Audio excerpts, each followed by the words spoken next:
Cyberpunk has basically started to preload. I was excited. I don't know when. I don't even remember what day it was. I completely erased what the day was. What day is it? The time was. Yeah, it doesn't matter. There was a moment in my life. It was an epoch, and I saw that Cyberpunk 2077 was starting to preload on my Xbox, and I got super excited. And then I realized that it was only downloading 59 gigabytes. So I wanted to put the feelers out there and be like, this isn't the 70 gigs that I was expecting. And I was wondering, is 59 gigabytes the day one patch? Like, is that what this is, or like, what is this? And I don't know. I'm just happy that it's preloaded, because it means that the release date is real. That it's actually going to happen. That we're actually going to get a chance to play this in the next few days, and I can't wait. Yeah, you've got zeros and ones on your console right there in your home that contain the code for Cyberpunk 2077. My guess is that 59 gigabytes is compressed, and that upon uncompression and installation, it will inflate to about 70. That's my guess, plus or minus the day one patch. But we'll have to wait and see, I guess. Like those little capsules, am I going to have to put water on my Xbox to get the game to expand in size? Yeah, like sea monkeys. Yeah. And then okay, cool. Yeah, basically, this game is sea monkeys inside of your console. All right. It's kind of a weird thought. Good. That works out. That is yeah. But that's so. I mean, I've got it preloaded. I bought it digitally. Well, I didn't buy it digitally. I bought the console, and it came with the game. Came with the game that has it. But this is the first time I've actually been able to say, like, oh yeah, definitely for sure, I'm going to have it. Some people have actually gotten the game, which I know we've talked about in the past as far as like the leaks and stuff like that. But this is a little bit different. In a few days ago, it turns out that Best Buy made a big boo-boo, and they shipped out the collector's editions of Cyberpunk for all the systems early.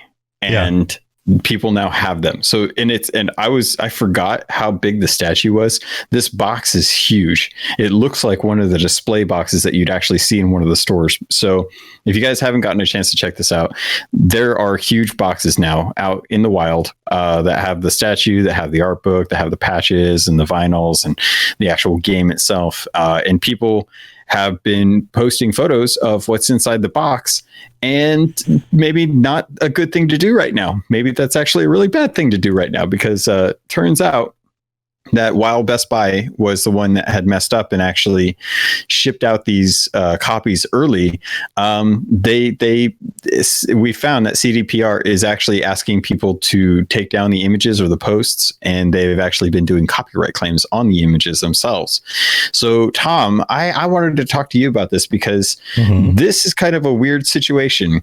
If you buy an item and that company gives you that item early, and you post photos of that item early, does that give the company who made the product the right to claim images of that because it's not technically released? That's a tricky, I'm sure that's a very legal focused question, and I am not a lawyer. What I am is a podcaster and a streamer, and up on the screen, I put the image, and I just brought it back up, of this gigantic box. So that's a good question, because technically when you install a game, you're installing digital software, and you have to sign that little, EULA or whatever it is that says, like, I don't actually own this. The company that made it does, and I'm just leasing the rights to use it. That whole thing, because it's software. But as for like physical items that are inside a box, the idea that like somebody could say, well, you can't show that on your social media because it's not supposed to be out there yet, is a little weird. It's like, you didn't steal it. The store legitimately sold it to you. They just sold it to you earlier than they had agreed with the company that made it to sell it. So it's not the consumer's fault at all. I don't know. My guess is that they are probably, it's a wager. They're probably betting that nobody's going to take them to court on it. And if they did, it's only going to be a minimal amount of anything, in order to try to, it's the bet that any legal fees that are incurred by this, if they even have to pay them, are going to be less than the amount of money they will save with maintaining the anticipation for launch and getting more people to buy it on day one. So it's one of those business balance things that, businesses make those decisions. So I don't really know.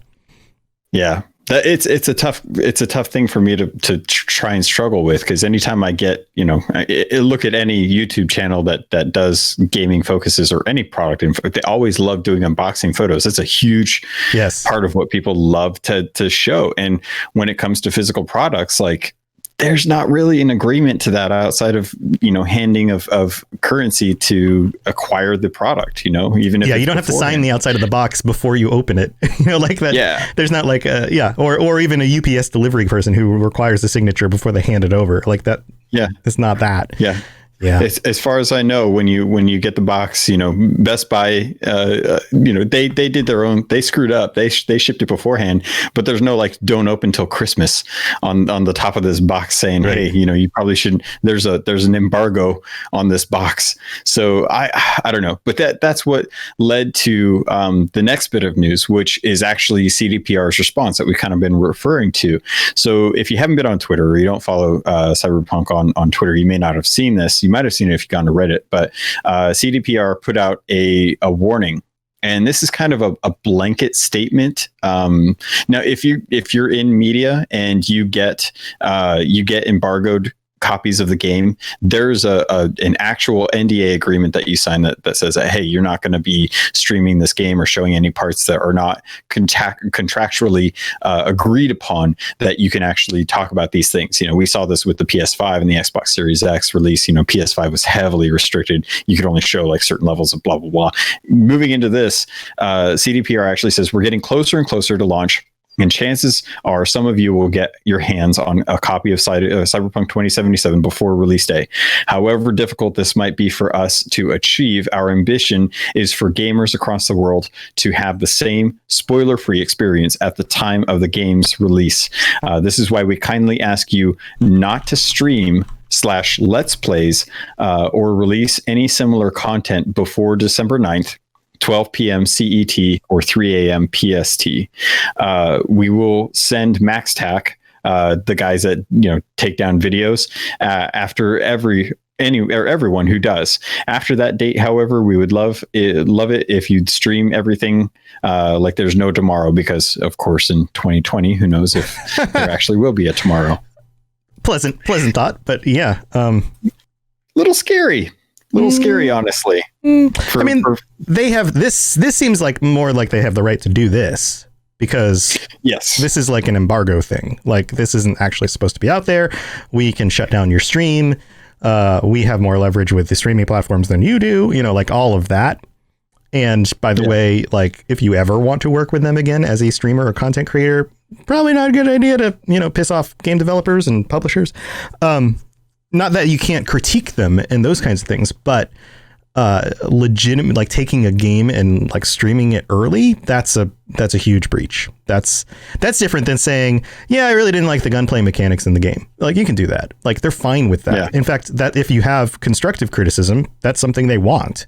But something like this is it's much more in the darker part of the gray.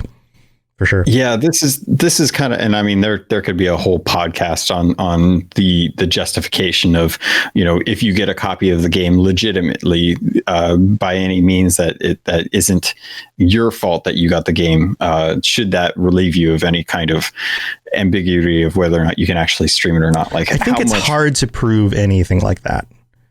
True. Somebody who downloads a hacked version of a game in order to stream it early could say, well, I bought it and they gave me the copy early and I was able to play it, you can't, that becomes a really slippery slope, if slippery slope is even the right thing to say for that. But I can see why that would be difficult. Yeah, you really have to decide, like, how important is it for your stream and stuff. But so that kind of brings me to the next thing that I wanted to bring up, which is, it's kind of weird because the game has, or the post there actually states that, at least from what I can see, that you can't stream this until December 9th, 3 a.m. Pacific Standard Time, which is before the game globally launches. So even if you have the game, or if you have the game, then I guess you've got about 13 hours before it actually releases, before it's actually available, where you can actually stream it. So there's going to be a good chance going on December 9th, which is going to be December 10th for a lot of folks, and even December 11th if you're in AU. But I'm going to say, if you guys don't want to get spoiled, you're going to need to be really careful on December 9th. I would just assume that the world is going to be showing Cyberpunk, because they're going to have a good 13 hours with the game before it legally releases to actually show it off. And I guarantee you already that there are going to be streamers and influencers that already have codes for it. Not us, even though we're amazing and totally deserve it. Yeah, because we're really, really good people. Right. But podcasts don't get the same kind of privilege as some of these other avenues, but who knows? We might in the future at some point. We'd love to make some connections with, like we've had people from Artel Sorian on. We've got great connections with them. We just haven't made the same kind of inroads with CD Projekt Red, but that's not to say that can't happen in the future.